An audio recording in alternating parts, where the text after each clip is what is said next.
kwamba mpaka hiyo tarehe iliyoko kwenye mkataba ambayo ni Mei 2026 stendi hii iwe imekamilika, na mnaohusika hatutahitaji kuongeza extension hapa, kwa sababu tunataka kipindi hicho ikishakamilika, maana yake hata watu waanze kuzoea kuondoka kule mjini kuja huku. Mimi kama mheshimiwa waziri wa wizara hii sitapenda kusikia kwamba mmeomba extension.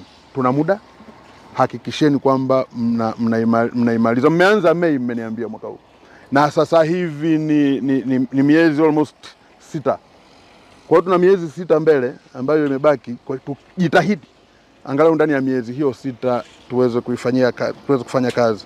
Ninafahamu mmeniambia kwamba mradi huu unatakiwa package zote inatakiwa kuisha Mei mwaka 2026.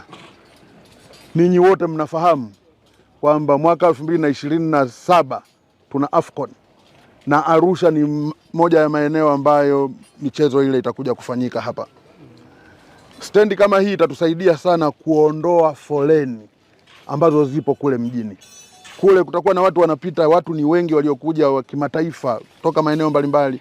Kwa hiyo tunahitaji ile foleni kule iliyopo mjini iondoke. Kwa niaba yao mimi nimepokea maelekezo yako na maelekezo yako ndo sahihi na sisi tutafanyia kazi.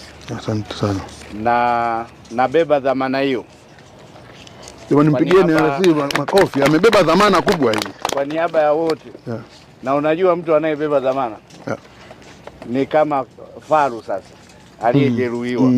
Kwa hiyo nitasimamia kwa nguvu zote kuhakikisha miradi hii inakamilika. Kama alivyosema Mheshimiwa Waziri, ni wazi kwamba miradi hii ni muhimu, ni mikubwa kwa mkoa wetu wa Arusha.